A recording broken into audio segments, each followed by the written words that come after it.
दोस्तों, Sumit and Rinki love story 2 में आप लोग का स्वागत है। तो हेलो फ्रेंड, नमस्कार। कैसे हो? आई होप कि आप लोग अच्छे होंगे। मैं भी बहुत अच्छी हूँ। तो दोस्तों, हम लोग का लव स्टोरी आप लोग को बोले थे कि मैं बताऊंगी अपनी लव स्टोरी। तो कल से मेरा स्टार्ट है लव स्टोरी। आपने देखा और अच्छा लग रहा है कि आप लोग मुझे और मेरे स्टोरी को जानना चाह रहे हैं और आप देख रहे हैं, तो बहुत अच्छा लग रहा है मुझे। तो दोस्तों, मैं तो बताई थी कि सुमित जी तो मुझे जानते नहीं थे, क्योंकि उनका कंडीशन ही ऐसा था।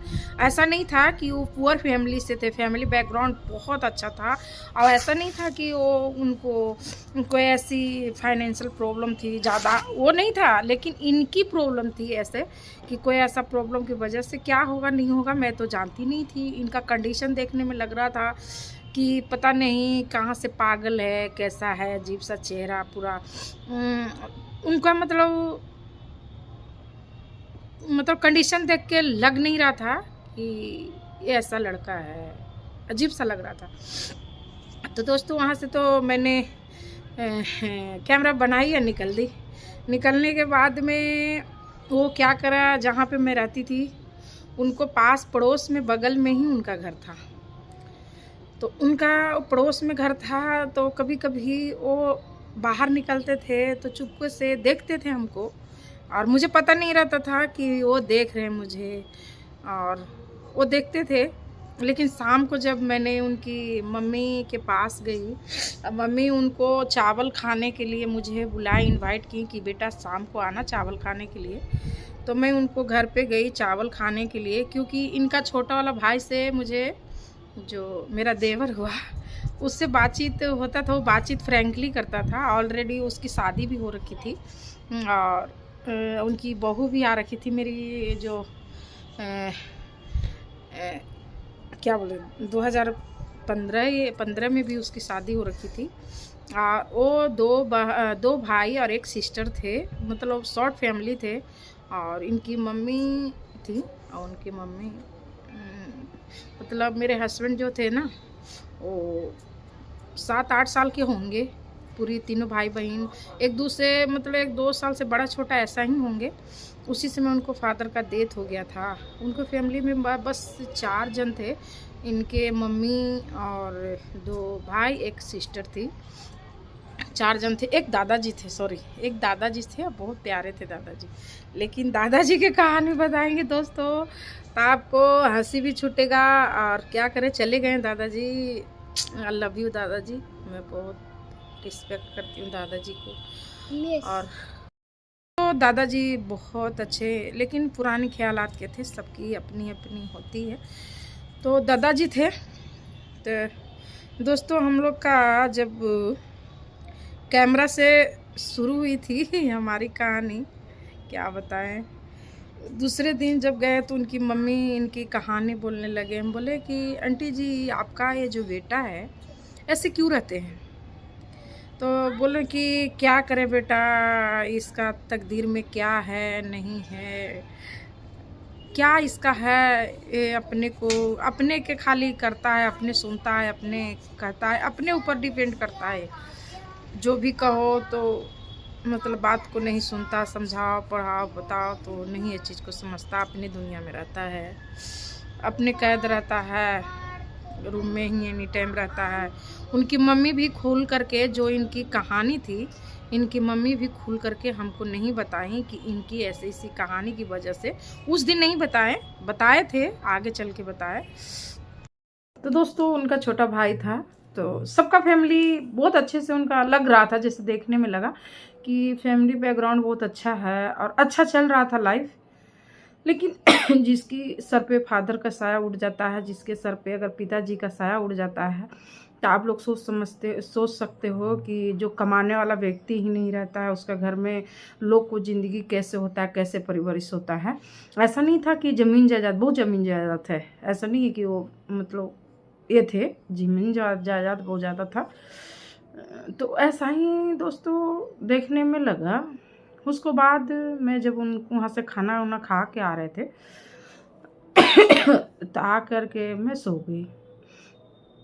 सोने के बाद सुबह मॉर्निंग में आए तो मॉर्निंग के बाद में हमको थोड़ा सा उसको स्टोरेज करना था कैमरा को, उसमें से मतलब जो उसका चिप था उसमें से कुछ फॉरवर्ड करना था। तो मैं फॉरवर्ड करने के लिए आई, तो वो व्यक्ति अच्छा से बात किया, आप कहाँ से हैं, कहाँ के रहने वाले हैं।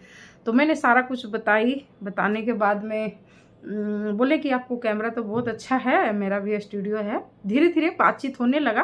बोले कि मैं भी स्टूडियो का काम करता हूँ, मेरा भी स्टूडियो है, तो आप अपना मोबाइल नंबर देंगे क्या? तो मैंने बोला कि क्यों नहीं, क्योंकि मैं फ्रीडम थी, ऑलरेडी मैं जॉब में थी, तो हमको ये सब से तो डर नहीं था कि ये लड़का चाहे कोई व्यक्ति हमको परेशान करेगा फ़ोन करके या नहीं। मैं तो खुद जॉब में थी, तो हमको तो कोई परेशानी था नहीं। तो फिर ये इनको मोबाइल नंबर दिए। मोबाइल नंबर देने के बाद में इनके पास एकदम छोटा सा फ़ोन था, मतलब सोच नहीं सकते हो था, लेकिन छोटा सा, शायद नोकिया का टच वाला जो मोटा वाला सेट आता है ना, वो वाला था। मेरे पास सैमसंग का था नया निकला था वो मॉडल का, तो वो था मेरे पास।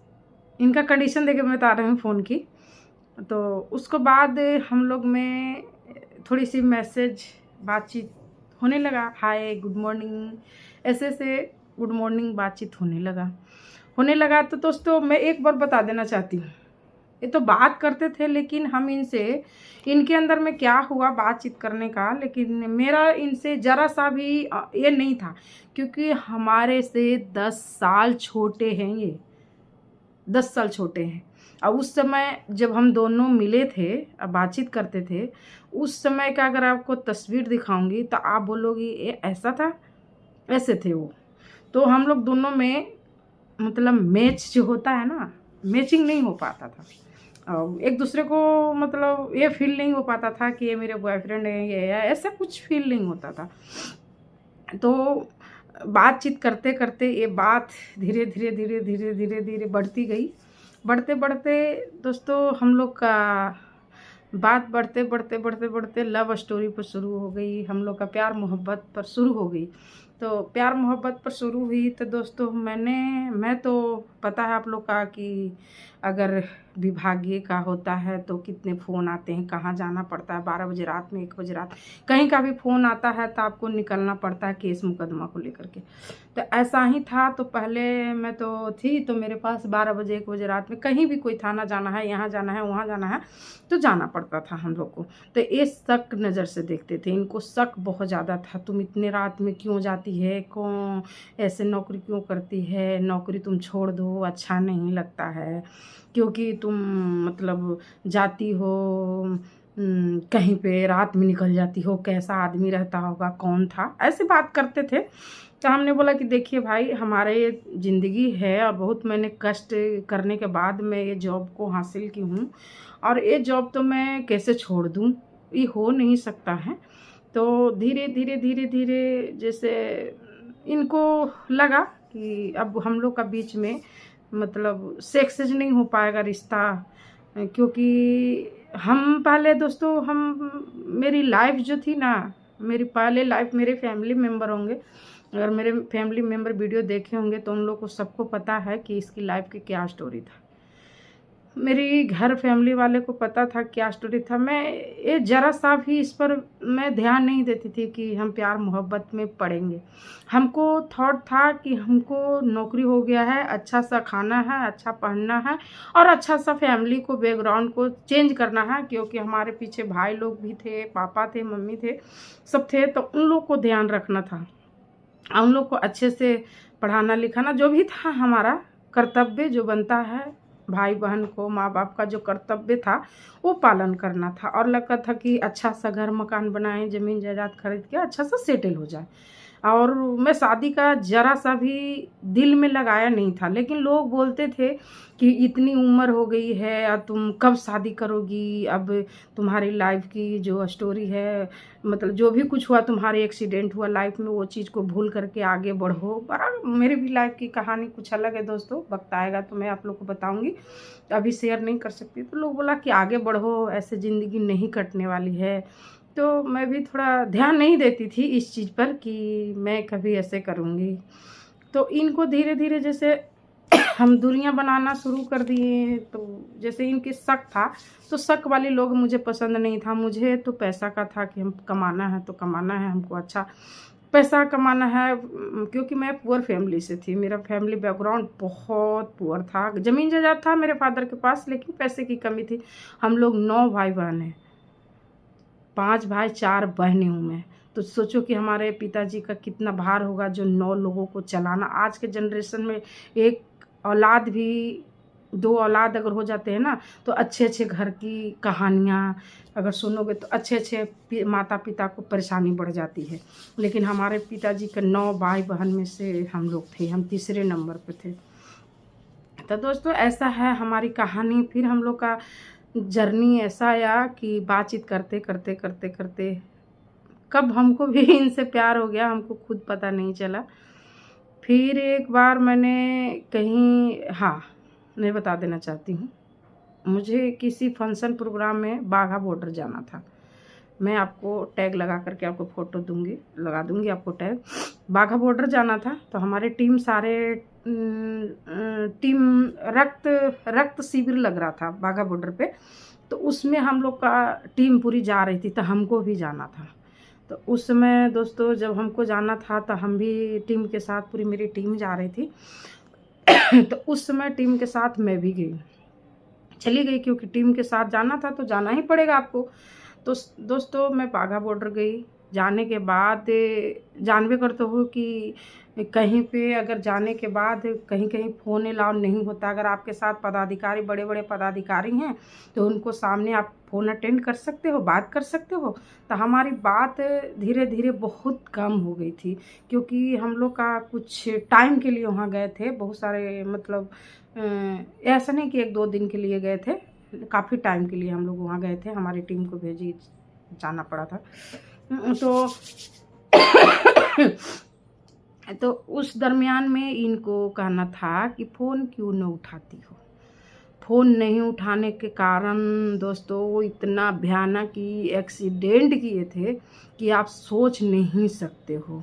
इतना भयानक एक्सीडेंट हुआ था कि क्या बताऊं। हम तो सोचे थे कि उस दिन याद आता है दोस्तों, एक्सीडेंट करके ये भर्ती हो गए हॉस्पिटल में। हॉस्पिटल में भर्ती होने के बाद इनका जो फ्रेंड था, नाम नहीं लूँगी, लेकिन अगर वो वीडियो देखेगा तो उसको पता होगा कि कितने ब्लैकमेलिंग किया है वो हमको। वो दोस्त हमको वीडियो भेजा और फ़ोटो भी भेजा, और कॉल करके बोल रहा था कि रिंकी जी आपने अच्छा नहीं किया आप इसके साथ, जो देखो कितना बड़ा एक्सीडेंट हाईवे पर हुआ है। अगर इसके साथ कुछ हो जाता तो आप अपने आप में माफ़ करोगे क्या।